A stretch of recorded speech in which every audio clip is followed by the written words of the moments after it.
शिव का संदेश सुन लो सभी दिशाओं में, आ जाओ मेरे लाडलो राजयोग की राहों में, आ जाओ मेरे लाडलो राजयोग की राहों में। गूंज रहा शिव का संदेश सुन लो सभी दिशाओं में, आ जाओ मेरे लाडलो राजयोग की राहों में, आ जाओ मेरे लाडलो राजयोग की राहों में। गूंज रहा शिव का संदेश हो,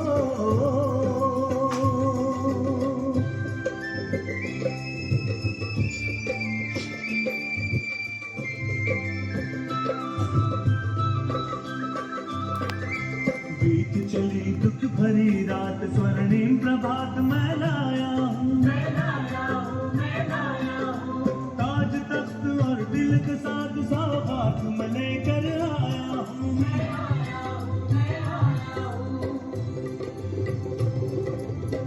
लो आशा सूरज की सतरंगी किरण निगाहों में, आ जाओ मेरे लाडलो राजयोग की राहों में, आ जाओ मेरे लाडलो राजयोग की राहों में।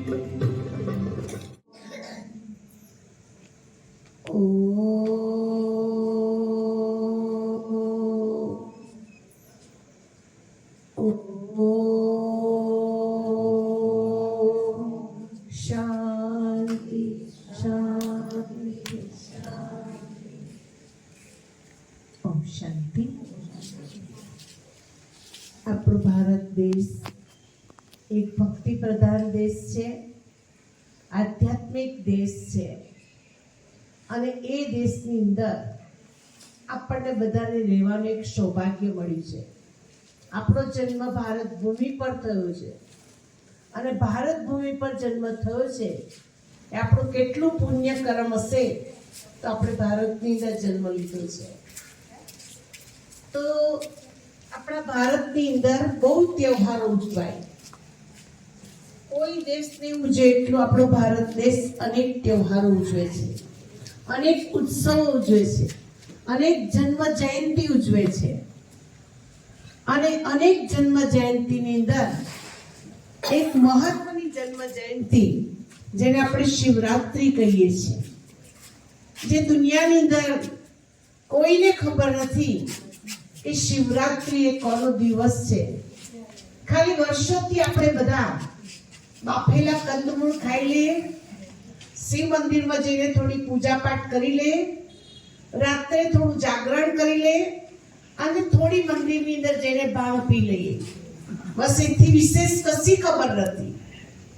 જન્માષ્ટમીના દિવસે એટલું ધૂમધામ કરીએ છીએ આપણે બધા કે આજે કૃષ્ણનો શું છે, જન્મ દિવસ છે. રામનવમીના દિવસે પણ આપણે ખૂબ મહત્વથી આપણે શું કરીએ છીએ, રામનવમી ઉજવીએ છીએ. એમ અનેકોના જન્મ જયંતિ ઉજવીએ છીએ. પણ સ્વયં ભગવાન ધરા ઉપર આવ્યા કોના માટે, આપણા માટે. પરંતુ એની જન્મ જયંતિ આપણને કોઈને ખબર છે નહીં. પરમાત્માનું સૃષ્ટિ પર દિવ્ય અવતરણ થયું. શા માટે? શાસ્ત્રોની અંદર લખ્યું છે, કુંવારી કન્યા પોતાના પતિની શોધ પોતે કરશે, કેશોના શિંગાર થશે, અનાજ પડીકે બંધાશે, ગાય વિષ્ટા ખાશે, વ્યાપારી સાચો વ્યાપાર નહીં કરે, વકીલ સાચો ન્યાય નહીં આપે, ડોક્ટર સાચું રોગનું નિદાન નહીં કરે, ધર્મ સત્તા, રાજ્ય સત્તા, વિદ્યા સત્તા, વિજ્ઞાન સત્તા, બધી જ સત્તાની અંદર ભ્રષ્ટાચાર વ્યાપક થશે, સાધુ સમાજ વચ્ચે ઝઘડા થશે, નદી પોતાનો માર્ગ બદલી કાઢશે, દુર્યોધન અને દુશાસનનું આ સૃષ્ટિ પર સામ્રાજ્ય થશે. એ વખત ભગવાન કે હું ધરા પર આવું છું. આ બધી નિશાની આપણે જોવાની બાકી છે. તો ભગવાન આવી ક્યાં કાઢવાના બાકી છે? મને કહો પરમેશ્વર કેવા હશે, ક્યાં રહેતા હશે? પરમ ઈશ્વર આ ધરા ઉપર સન 1937 થી અવતરિત થઈ ચૂક્યા છે. ગીતાની અંદર કહ્યું છે યદા યદા હિ ધર્મસ્ય. ગીતાનો બીજો શ્લોક છે, હું આવું છું સાધારણ મૃદુતમની અંદર પ્રવેશ કરું છું, પાદના લોકો મને ઓળખી શકતા નથી. ભગવાન સૃષ્ટિ પર આયા આ મહાશિવરાત્રિના પાવન પર્વે 89 વર્ષ થશે. સન 1937 થી લઈને 2025 સુધી વિશ્વના કેટલા બધા દેશોની અંદર પરમાત્મ શક્તિ, પરમાત્મ ઝંડો લહેરાઈ ગયો છે. વિશ્વના 150 દેશોની અંદર પરમાત્મા પોતાનું દિવ્ય કર્તવ્ય પ્રજાપિતા બ્રહ્મા અને બ્રહ્મા કુમાર કુમારીઓ દ્વારા કરાવી રહ્યા છે. અને એ જ નિમિત્તે આપણે ઉજવીએ છીએ મહાશિવરાત્રિ. ભગવાન ધરા ઉપર અવતરિત થયા. ક્યારે? શિવ જયંતિ નથી બોલતા, પણ શિવરાત્રિ બોલીએ છીએ. રાત્રિ શબ્દ કેમ બોલીએ છીએ? કેમ કે ભગવાન ધરા ઉપર આતર અંધારું હતું. સ્થૂળ રાત્રિની વાત નથી, પણ કલિયુગ રૂપી રાત્રિ. અત્યારે ચારે બાજુ ઘોર અંધારું છે. બધા લોકો પાપાચાર, અત્યાચાર, બળાત્કાર, કુકર્મ કરી રહ્યા છે. દોરે દિવસે એટલા ખરાબ કામ કરી રહ્યા છે, કેમ કે કલિયુગ છે. બીજા નંબરની રાત્રિ છે અજ્ઞાન રૂપી રાત્રિ. હું કોણ છું, ક્યાંથી આવ્યો છું અને મારે ક્યાં જવાનું છે. આ બાજુ બેઠેલા પૂછીશ બહેનોને કે બેન તમે કોણ છો, તો ફટાફટ ફિઝિકલ એડ્રેસ આપી દેશે. શરીર જે જગ્યાએ રહે છે, શરીરનો જે ધંધો છે, શરીરની જે જાતિ છે, શરીરનું જે કુળ કુટુંબ છે, એનું આપણે એડ્રેસ આપી દઈએ છીએ. પણ શરીરની અંદર એક ચેતના છે અને એના આધારે આપણું શરીર ચાલી રહ્યું છે. જે ચેતનાને આપણે બોલીએ છીએ આત્મા. અને એ આત્માનું જ્ઞાન આજ દિન સુધી આપણને ગોઈને છે. અને એટલે જ ભજનની અંદર ગાઈએ છીએ, આત્માને ઓળખાવી વિના પ્રભુ મળશે. ખુદને ઓળખો તો ખુદાની પ્રાપ્તિ થાય. એટલે બીજા નંબરની રાત્રિ છે અજ્ઞાન રૂપી રાત્રિ. ત્રીજા નંબરની રાત્રિ છે વિકારો રૂપી રાત્રિ. અત્યારે કોઈ એવું નહીં હોય કે જેની અંદર વિકાર નહીં હોય. કામ, ક્રોધ, લોભ, મોહ, અભિમાન, ઈર્ષ્યા, વેર, ઝેર, અનેક નાના મોટા વિકાર છે ને છે. હર ઘર में રાવણ બેઠા, રામ કહા સે લાવ. અહીં રાવણ અને મહી રાવણ. બારે રાવણ છે, અંદરે રાવણ છે. અંદર આપણી અંદર છે ને છે. કોઈ એવું કે હું સંપૂર્ણ પ્યોર છું, અસંભવ. છેવટે કશું નહીં તો વિશ્વાસ છે. તો આ વિકારોથી મુક્ત કરવા માટે ભગવાન આપણને નિર્વિકારી પવિત્ર શુદ્ધ જિંદગી આપવા માટે આ ધરતી પર આવ્યા, આપણી આત્માને પાવન બનાવવા માટે. અત્યારે બધા કુંભ સ્નાન કરવા માટે જાય છે ને. કેટલા વર્ષો પછી મેળો ચાલુ અને એમાં 2 નદી દેખાય છે, ત્રીજી નદી દેખાતી નથી. કહેવાય છે કે અમૃત મંથન થયું, પેલું સમુદ્ર મંથન થયું તો અમૃતના કળશમાંથી થોડી બૂંદ એ જગ્યાએ પડી અને એ બૂંદના કારણે આ લાખો શ્રદ્ધાળુ, લાખો ભક્ત, કરોડો ભક્ત શું કર્યું? સ્નાન. ગંગાની અંદર ડૂબકી લગાવી. આપણે બધા નથી જઈ શક્યા તો આપણે પાવન નહીં બનીએ? બોલો મારા ભાઈઓ, આપણે બધા ગંગા સ્નાન કરવા નથી ગયા, પ્રયાગરાજ નથી ગયા તો આપણે શુદ્ધ નહીં બનીએ? શું કહીશું? બનીએ કે ના બનીએ? મન ચંકાતો કદરૂપમાં. અને એ જ ભોળાનાથ ભગવાન શીખવાડે છે કે તમારું જીવન નિર્વિકારી શુદ્ધ બનાવો. ચોથા નંબરની રાત્રિ છે વ્યસન રૂપી રાત્રિ. બ્રહ્મા કુમારી વિશ્વવિદ્યાલય ની અંદર જ્યારે આદરણીય નરેન્દ્રભાઈ મોદી આવ્યા ત્યારે એમણે અમારી બ્રહ્માકુમારી બહેનોને કહ્યું કે વિશ્વની અંદર કોઈ કામ ના કરે, બ્રહ્માકુમારી બહેનો કામ કરે. તો વ્યસન મુક્ત નશા મુક્ત ભારતની જવાબદારી આદરણીય પ્રધાનશ્રીએ આપણી બહેનોના સિર ઉપર મૂકી કે તમે ગામ ગામ જાઓ અને બધાને નશાથી મુક્ત કરો. એટલે વ્યસન મુક્ત ભારત બનાવવા માટે ભગવાને બહેનોને નિમિત્ત બનાવી. તો વ્યસનની રાખવી છે. અત્યારે તમારા ઘરની અંદર કોઈ વ્યસન કરતો હશે ને, એને છોડાવવાનો પુરુષાર્થ કરતા છો, છોડશે નહીં. કેમ કે એની લત લાગી ગઈ છે, એને જ સારું લાગે. અને અત્યારે મોટું વ્યસન છે મોબાઈલનું વ્યસન. કારણ કે સૌથી ખતરનાક વ્યસન મોબાઈલનું છે. એટલે એમાંથી મુક્ત કરવા માટે ભગવાન ધરતી પર આવ્યા. જ્ઞાન સૂર્ય ભરી અનેક આત્માના જીવનની અંદર પ્રકાશ આપ્યો, દિવ્યતા આપી. ભગવાન સૃષ્ટિ પર આવેલી યાદગાર મહાશિવરાત્રી. માતાજીના નોરતાની અંદર એક લીટી આવે છે, 9 મે નવકુળ નાગ સેવ્યો નવ દુર્ગા, નવરાત્રિના પૂજન શિવરાત્રિના અર્ચન કીધા હર બ્રહ્મા. ભગવાન સૃષ્ટિ પર આવી માતાઓ કન્યાઓ દ્વારા શું કર્યું? સેવા ચાલુ કરી. અને યાદગાર છે મહાશિવરાત્રી. કલયુગ રૂપી રાત્રિથી સત્યુગ રૂપી દિવસ તરફ લઈ જવા માટે ભગવાન સૂર્ય બનીને આવે છે. તો એ નિમિત્તે ઉજવીએ છીએ આપણે શિવરાત્રી. તો શિવ મંદિરમાં જઈને આપણે પૂજા કરીએ છીએ. પહેલી પૂજા કોની કરીએ છીએ આપણે? સમય ભગવાને આવી માતાઓનું શું કર્યું? સન્માન કર્યું. કન્યા અને માતાઓનો ઉદ્ધાર કર્યો. અને એટલે બ્રહ્માકુમારી બોર્ડ પ્રજાપિતા બ્રહ્માકુમારી ઈશ્વરીય બ્રહ્માકુમાર. કેમ કે પરમાત્મા આવી માતાઓ અને કન્યાઓને શું કર્યું? સન્માન કર્યું. યત્રે નારી પૂજ્યતે તત્રે દેવતા રમંતી. માટે દરેક મૂર્તિ સજોડ છે, પણ શિવલિંગ નીચે, ઉમિયા માતા ઉપર. કે ભગવાને આવી નારીનું સન્માન કર્યું. અને ત્યારથી 1937 થી આખા વિશ્વની અંદર એ કાયદો લાગુ પડ્યો કે બહેનોને તમે શું કરો? આગળ. પહેલા બહેનોને આગળ કોઈ નહોતું વધારતું.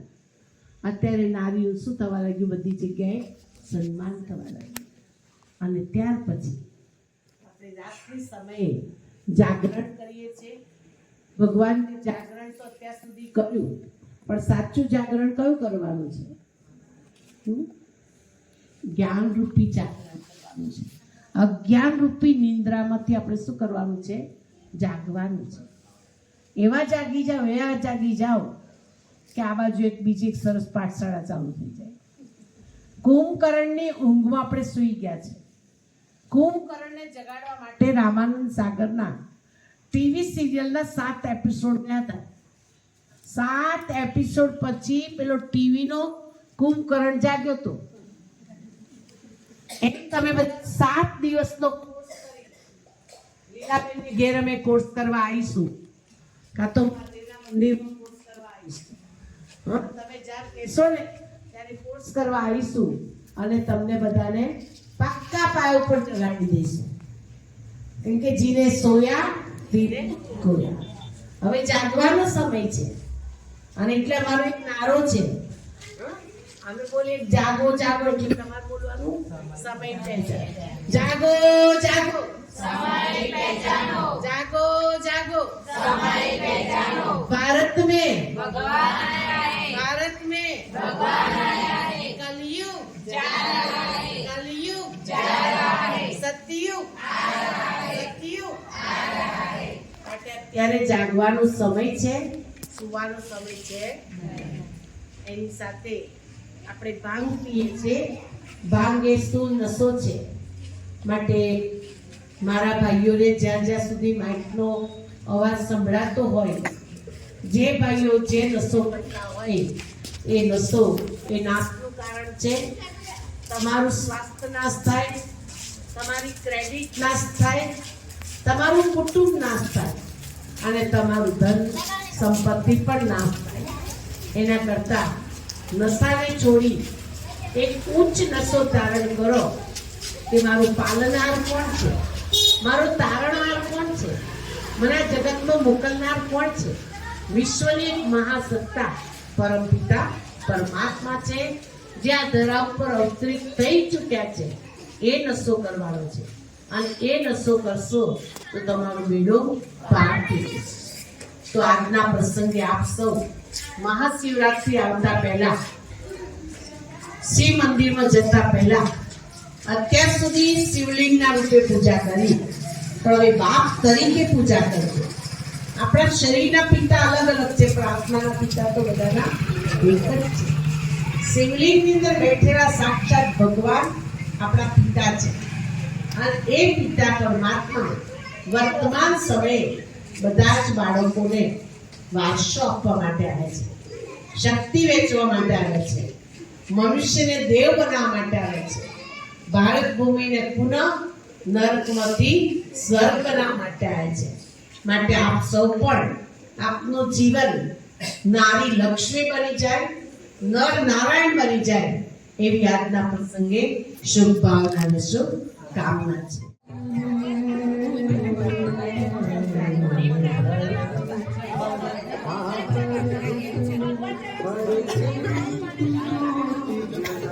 બોલો જો ભાવના ભાભી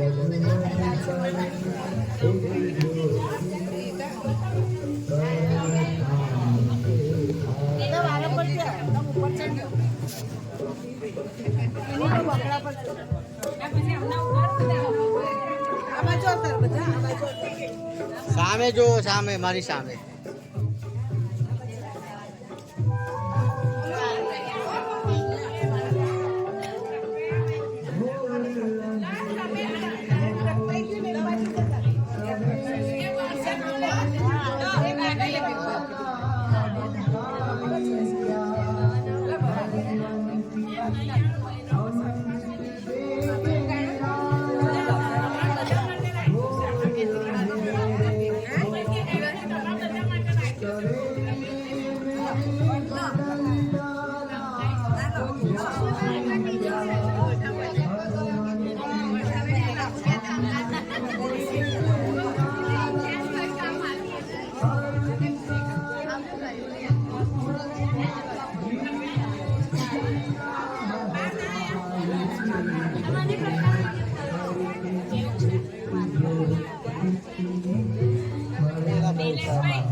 ઘી મૂકીને માચીસથી આપણે શું કરી દીધો, દીવો પ્રગટાવી દીધો.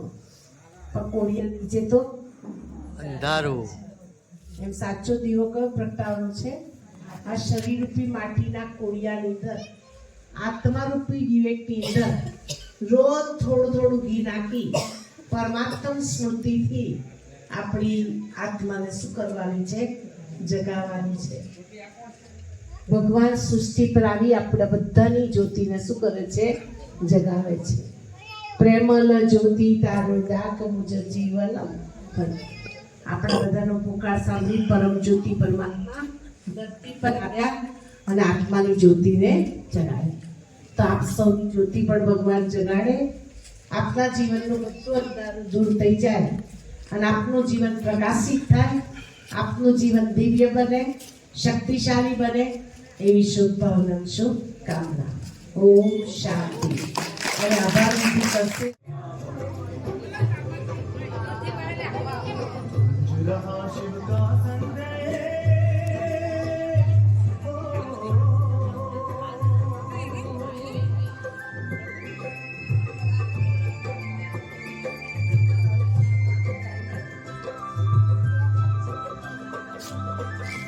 बीत चली दुख भरी रात स्वर्णिम प्रभात में लाया ताज तख्त और दिल के साथ सौभाग्य में लेकर आया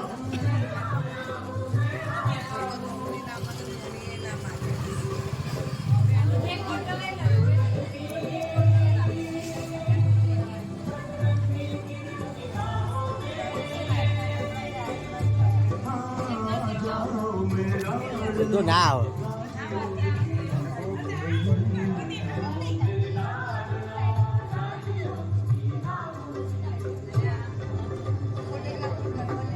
रहा शिव